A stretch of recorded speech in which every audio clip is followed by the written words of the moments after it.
souverain. La Côte d'Ivoire est un pays indépendant. Certes, on a été colonisé par la France. Et pourquoi? Alors, aujourd'hui en Côte d'Ivoire, le problème de la Côte d'Ivoire et de toute l'Afrique entière, ce n'est pas une question de personnalité politique, c'est une question d'intérêt. La France a beaucoup à gagner et beaucoup à perdre en Côte d'Ivoire. Je donne quelques exemples. Le pétrole, le café, le cacao, le bois et l'or. Aujourd'hui, la France nous impose Alassane Dramane Ouattara passe dans l'intérêt personnel de la France. Nous ne voulons pas de ça. Pendant 50 ans, on nous a exploités, on nous a pris tout le pétrole, le cacao, le café, même les êtres humains. Je lance un appel à tous les Ivoiriens, mes soeurs ivoiriens, mes frères ivoiriens. Je leur dis concrètement qu'ils se ressaisissent. Nous ne voulons pas devenir comme le Rwanda. Parce que les pays internationaux, les occidentaux, ils foutent la merde dans nos pays et après ils nous laissent nous entretuer. Par exemple au Rwanda, ils ont foutu la merde, les Rwandais se sont entretués entre eux. Nous, moi j'attire mon intention à tous mes frères ivoiriens qui se calment. Il y a eu une élection, maintenant nous voulons la paix. Monsieur Choi de l'ONU a reconnu lui-même que les élections étaient entachées.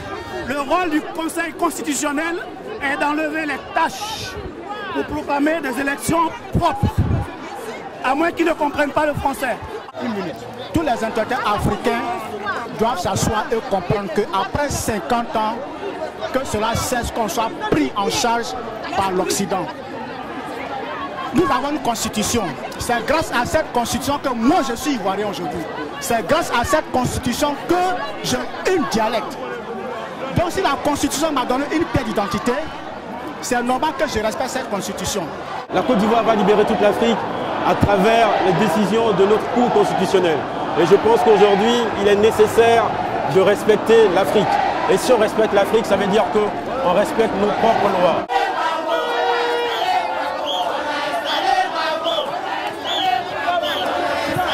Je suis contre ces gens qui disent que oui, parce que nous sommes artistes, nous ne devons pas se mêler à la politique. Mais aujourd'hui, je dis non, parce que nous sommes des citoyennes. Ici en France, moi j'ai été dépourvue de mes droits, je n'ai pas pu voter puisqu'on a annulé purement et simplement les votes en France. Aujourd'hui, nous devons respecter les lois et les coutumes de notre pays. Parce que c'est ça qui est le pilier de notre vie en général. Moi, ça fait 35 ans que je vis en France.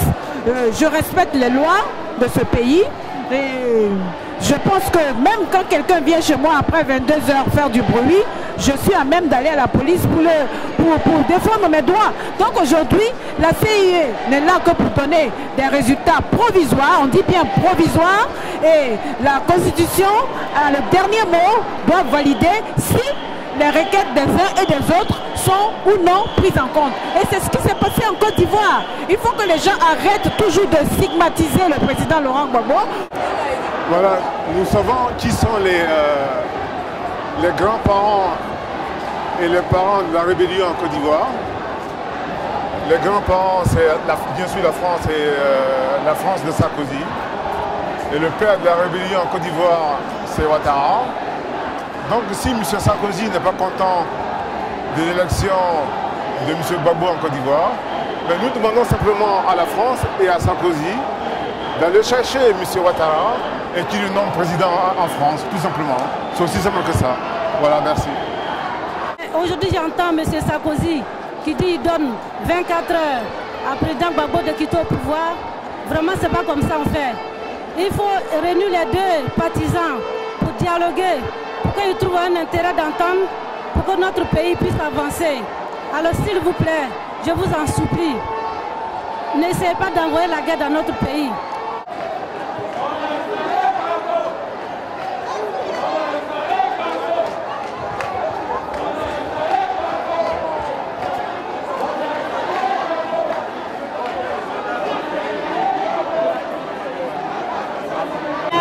Alors comme vous pouvez le constater, le monde est là, et tout le monde est présent. On est fatigué, on en a marre, on veut la paix, c'est tout. On n'a pas besoin qu'un pays français vienne maintenant nous dire ce qu'on doit faire. Il y a un conseil constitutionnel en France, on le respecte. Donc le nôtre aussi, on doit le respecter. On est fatigué. Nous, la jeunesse, on n'était pas concernés des gens de politique, maintenant on en a marre. On veut maintenant, on veut la paix, c'est tout. Je voudrais dire à la France que non seulement ils ne connaissent pas l'homme, ils ne connaissent pas l'Afrique. Politiquement, il est avancé, très avancé. Et ce que la France oublie, c'est qu'au lieu de nous donner 2 yeux, ils nous en ont donné 8. Et on ne peut pas nous duper. Donc ils nous laissent tranquilles. On est dans un pays de droit. On est devant leur conseil constitutionnel qui a proclamé notre président de la République. Et il nie les évidences à partir d'aujourd'hui qu'ils comprennent qu'on est là. Et que l'Afrique ne se laissera pas duper par la France. Un président qui n'est pas pour la France est automatiquement enlevé par coup d'État. France 2 nous a montré l'émission. On en a marre. Ouais. Dites à Sarkozy de tenir ses paroles.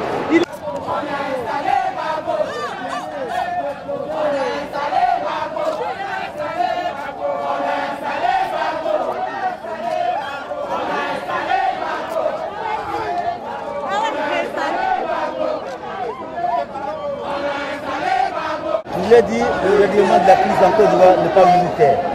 Que les Occidentaux ne s'abusent même pas à utiliser les armes. Pourquoi? Parce que dès lors qu'on tue Gbagbo, on tuera. Parce que vous sentez qu'il est en danger. Voilà, moi je pense que Gbagbo est en danger.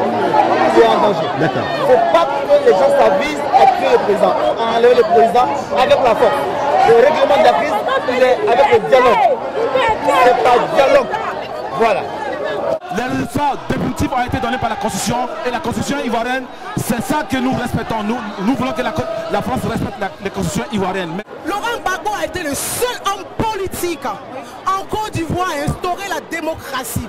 Le seul homme politique en Côte d'Ivoire qui a accepté de faire un face-à-face avec un autre candidat de notre parti politique. Aujourd'hui, nous avons choisi Laurent Gbagbo comme président. Il a d'ailleurs participé à valider la candidature de la... Grâce à Laurent Gbagbo, la même constitution que Alassane Dramane Ouattara a été candidat aux élections. Grâce à la même constitution, l'article 48, Alassane Dramane Ouattara a eu la nationalité ivoirienne en 2004. Grâce à ce même homme. Avant, il n'était pas ivoirien, il n'avait pas la nationalité. Grâce à Laurent Gbagbo. Parce que Bédier lui a toujours refusé la nationalité ivoirienne. Et grâce à Laurent Gbagbo, en 2004, il a eu la nationalité. Aujourd'hui, quand on voit la France et on voit Nicolas Sarkozy, en tant qu'homme de droit, il a été avocat, en tant qu'homme de droit, à bafouer la constitution ivoirienne, c'est un mépris pour tous les Africains et c'est un mépris pour l'Afrique tout entière. Aujourd'hui, le combat, ce n'est pas le combat de la Côte d'Ivoire, c'est le combat de tout le continent africain. Et nous le mènerons jusqu'au bout. L'Afrique d'hier et celle d'aujourd'hui n'est plus la même. Donc il faut que la politique change. Il faut que les contrats aussi changent. Gbagbo est venu. Ils savent qu'il est utile pour l'Afrique. On veut l'enlever pour continuer dans la même magouille. Vous voyez, à l'ONU, ce sont les intérêts. L'ONU, c'est une organisation qui est corrompue. Elle est vraiment corrompue. C'est là-bas où les gens se partagent les intérêts de ce monde-là. Et on a la preuve que l'ONU veut se substituer à nos lois fondamentales. Pourquoi? Parce que c'est nos richesses qu'elle convoite. Donc, il ne faut pas avoir peur. Toutes les déclarations que certains font n'auront pas force de loi. Aujourd'hui, c'est une grande histoire pour tout notre pays. C'est une grande histoire qui tourne. C'est l'officialisation de notre indépendance. On est fatigué. On a été élevé pour réfléchir, penser et décider qui était notre président de la République. Aujourd'hui, aucune institution internationale, aucune communauté va imposer nous, notre devenir pour nos parents. C'est nous qui prenons en main la situation. C'est nous, par rapport à la démocratie, par rapport à la constitution ivoirienne, qui allons nous engager pour élire notre président. Il a été élu démocratiquement. Il a le peuple avec lui. Personne, aucun occidental peut nous faire une leçon de démocratie. Les Français nous ont appris avec l'opération Licorne.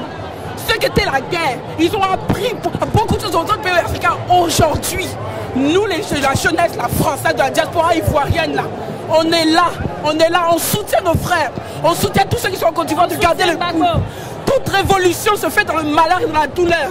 Mais la grandeur d'un homme, quelqu'un qui a la vision pour son pays demain, là, c'est cet homme-là qui est aujourd'hui. Personne ne le comprendre, personne ne peut le comprendre, mais nous, ces enfants, on le comprend et on le suit. C'est ce que j'avais à dire. Merci beaucoup.